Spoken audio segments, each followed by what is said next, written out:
Alladzi khalaqal mauta wal hayata liyabluwakum ayyukum ahsanu amala wa huwal azizul ghafur. Dialah Allah yang menciptakan kehidupan dan kematian. Sebagai apa? Sebagai ujian. Jadi yang namanya hidup itu nggak akan pernah lepas dari yang namanya ujian. Nggak akan pernah lepas dari yang namanya masalah. Betul? Betul. Makanya kalau ada yang nanya, gimana biar kita nggak ada masalah? Gampang. Nggak usah hidup. Ridhonya kita itu menentukan bagaimana ridhonya Allah kepada kita.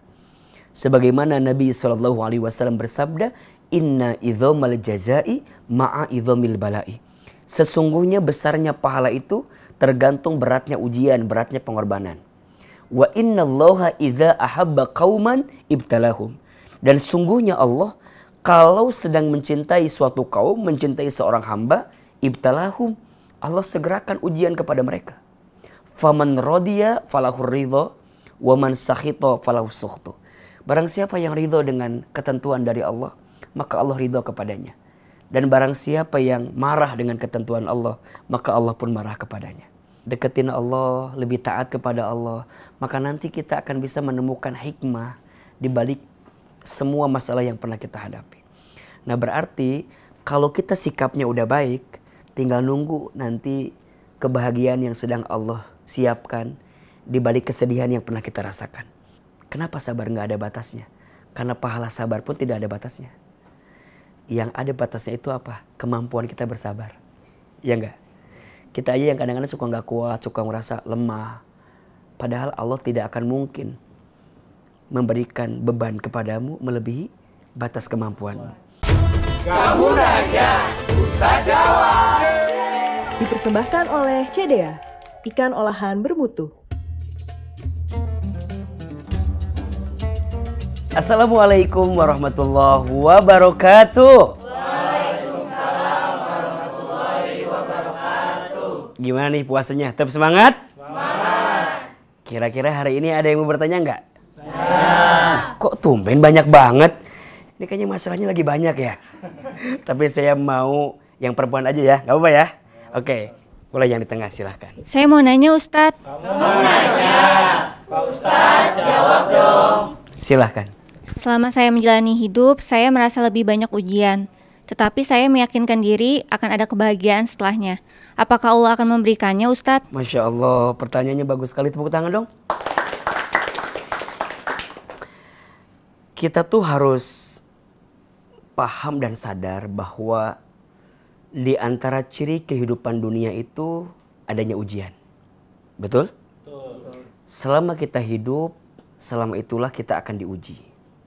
Sebagaimana Allah sampaikan di Quran surat Al-Mulk ayat 2. A'udzubillahi minasyaitonirrajim. Bismillahirrahmanirrahim. Alladzi khalaqal mauta wal hayata liyabluwakum ayyukum ahsanu amala wa huwal azizul ghafur. Dialah Allah yang menciptakan kehidupan dan kematian. Sebagai apa? Sebagai ujian. Jadi yang namanya hidup itu nggak akan pernah lepas dari yang namanya ujian. Nggak akan pernah lepas dari yang namanya masalah. Betul? Betul. Makanya kalau ada yang nanya, gimana biar kita nggak ada masalah? Gampang. Nggak usah hidup. Alias apa? Mati, iya nggak? Berarti kalau sekarang kita masih dititipkan masalah, tanda kita masih apa? Masih hidup. Dan biasanya orang itu akan bisa menemukan kebaikan setelah mendapatkan ujian. Betul nggak? Betul. Ibaratnya kayak kita di sekolah. Kalau kita mau naik kelas harus ikut apa dulu? Ujian. Setuju? Setuju. Nah, biasanya kalau orang ikut ujian, hasilnya tidak lulus. Kira-kira yang salah soalnya atau jawabannya? Jawabannya. Setuju? Setuju. Sama kayak kita hidup, kita dikasih masalah. Kira-kira yang sering jadi salah, masalahnya atau sikap kitanya? Sikap kitanya. Maka ini pertanyaan mewakili sekali. Gimana caranya agar kita bisa mendapatkan kebaikan dari ujian yang pernah dititipkan kepada kita, dari masa sulit yang dititipkan kepada kita? Gimana caranya? Saya ingin ngasih tips lagi. Tipsnya ada 3M. Ada berapa? 3M. 3M sikap terbaik agar kita bisa merubah masa sulit jadi kebaikan untuk kita, agar kita bisa merubah titik terendah menjadi titik terindah dalam hidup kita, yang kemudian nanti kita bisa mengambil hikmah di balik ujian kita. Yang pertama adalah M-nya menerima. Apa yang pertama? Menerima. Ridho dengan segala ujian, dengan masa sulit yang Allah hadirkan kepada kita. Dan ini penting, karena ternyata ridhonya kita itu menentukan bagaimana ridhonya Allah kepada kita. Sebagaimana Nabi SAW bersabda, Inna idhomal jazai ma'a idhomil balai. Sesungguhnya besarnya pahala itu tergantung beratnya ujian, beratnya pengorbanan. Wa inna allaha idha ahabba qauman ibtalahum. Dan sungguhnya Allah kalau sedang mencintai suatu kaum, mencintai seorang hamba, ibtalahum, Allah segerakan ujian kepada mereka. Faman radiya falahur ridho, wa man sakhita falahu sukhtu. Barang siapa yang ridho dengan ketentuan dari Allah, maka Allah ridho kepadanya. Dan barang siapa yang marah dengan ketentuan Allah, maka Allah pun marah kepadanya. So yang pertama sikapnya apa? Menerima. Apa? Menerima. Yang kedua, menyadari. Apa? Menyadari. Sadar. Kenapa ujian itu datang? Biasanya dua. Satu, sadar dosa.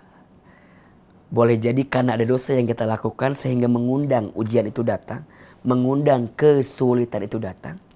Atau yang kedua, sadar barangkali selama ini kita jauh dari Allah, sehingga kita diingetin dengan ujian, dengan masa sulit. Setuju gak? Setuju. Makanya kalau suka bilang begini, masalah itu singkatan. Masalah, masa mengenal Allah. Karena diakui atau tidak, kalau pas lagi punya masalah, dekat gak sama Allah? Sholat rajin, ya gak? Baca Quran rajin, ya kan? Karena ujian itu kayak alarm gitu.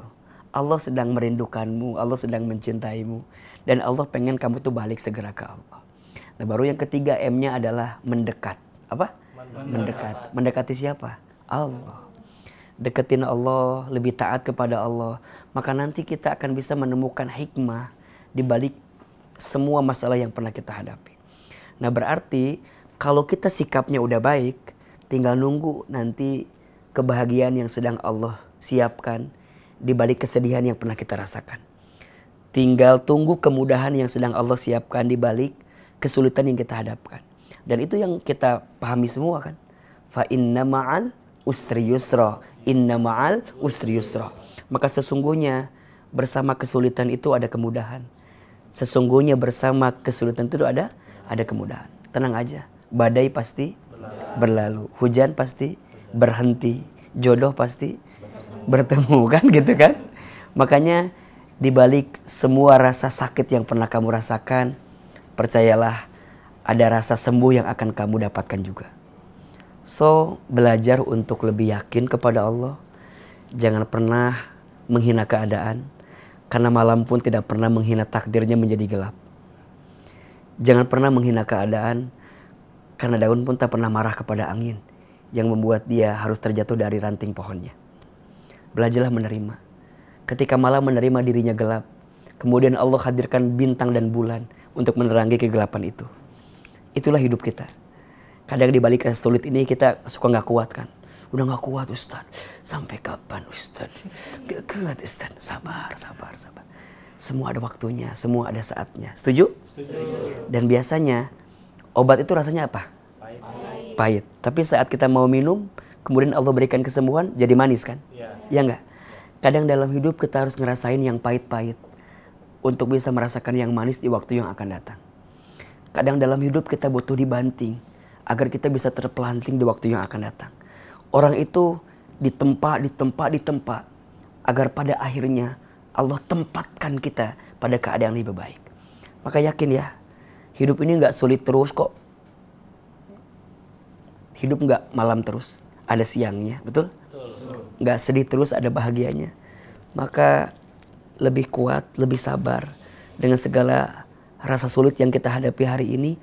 Apalagi ini di bulan Ramadan, bulan yang setiap doanya mustajab. Makanya teman-teman, sesulit apapun keadaan kita, jangan rapuh ya. pilih dan pulih bersama Allah. Jangan lebur hancur karena manusia. Manusia bisa menyakitimu, tapi Allah tak akan pernah menyakitimu. Di balik ujian pasti ada kebaikan. Kata Nabi, man yuridillahu bihi khairan yusiba minhu. Barang siapa yang diinginkan oleh Allah kebaikan, yusiba minhu, Allah akan berikan rasa sulit kepadanya, musibah kepadanya, ujian kepadanya. Tinggal pertanyaannya, kitanya mau tegar gak sih dengan semua itu? Saya percaya kita semua akan melewati itu semua. Dan orang sabar ketika menghadapi ujian itu pahalanya surga. Salamun alaikum bima sabartum. Selamat untuk kamu sekalian yang sabar ketika hidup di muka bumi. Ada yang nanya, apakah sabar ada batasnya? Tidak ada. Kenapa sabar gak ada batasnya? Karena pahala sabar pun tidak ada batasnya. Yang ada batasnya itu apa? Kemampuan kita bersabar. Ya enggak? Kita aja yang kadang-kadang suka gak kuat, suka merasa lemah. Padahal Allah tidak akan mungkin memberikan beban kepadamu melebihi batas kemampuanmu. Berarti kalau hari ini teman-teman dikasih ujian, dikasih masalah, dikasih kesulitan, ya Allah, kenapa harus aku yang dapat ini semua? Karena Allah tahu hati dan pundakmu yang lebih kuat dibanding orang lain yang tidak mendapatkan ujian itu. Maka jangan pernah merasa bahwa kenapa ujianku kok berat sendiri ya dibanding teman-temanku yang lain. Enggak, karena Allah tuh yakin sama kamu gitu. Kamu yang bisa, orang lain gak bisa. Mudah-mudahan Ramadan membawa kebaikan untuk kita semua. Dan kita bisa lebih semangat dalam hidup ini. Ya, karena sebentar lagi mau berbuka. Kita doa menjelang berbuka, mau? Baik, kita angkat kedua telapak tangan. Mudah-mudahan ibadah puasa Ramadan itu diterima Allah Subhanahu wa taala dan kita bisa mendapatkan kebaikan dari semua ibadah kita. Auzubillahi minasyaitonirrajim. Bismillahirrahmanirrahim. Alhamdulillahirabbil alamin. Allahumma shalli ala sayyidina Muhammadin wa ala alihi washabbihi ajmain. Dhahabat dhama'u wa btalatil uruqu wa thabatal ajru insyaallah. Allahumma laka sumtu wa bika amantu wa ala rizqika aftartu bi rahmatika ya arhamar rahimin. Rabbana atina fid dunya hasanah wa fil akhirati hasanah wa qina adzabannar. Subhana rabbika rabbil izzati amma yasifun wa salamun alal mursalin walhamdulillahirabbil alamin. Mudah-mudahan kita semakin semangat ibadah puasanya. Siap? Siap. Dan semoga kita bisa mengambil hikmah di balik masalah yang kita hadapi. Assalamualaikum warahmatullahi wabarakatuh. Waalaikumsalam warahmatullahi wabarakatuh. Kamu nanya, Ustaz jawab. Dipersembahkan oleh CDA, ikan olahan bermutu. Hai, jumpa lagi bersama saya Chef Muto dalam kreasi resep CDA menu Ramadan. Kali ini saya akan membuat odeng kuah opor ala CDA. Langsung kita buat. Masukkan minyak goreng, kita tumis bumbu opor yang sudah kita blender. Air. Kali ini saya gunakan CDA Korean Odeng Spicy. Rasa asli Korean Odeng biar CDA. Setelah itu kita masukkan. Nah, sekarang saatnya kita masukkan santan kentalnya. Nah, setelah itu kita seasoning dan kita kasih bumbu tambahan. Masukkan kaldu bubuk, masukkan garam, serai, daun salam, daun bawang, bawang goreng. Saatnya kita plating. Tambahkan bawang goreng. Nah, ini dia menunya sudah jadi. Odeng kuah opor ala CDA. Kreasi resep CDA bisa diaplikasikan saat sahur ataupun berbuka puasa bersama keluarga, supaya tetap fit selama menjalankan ibadah puasa.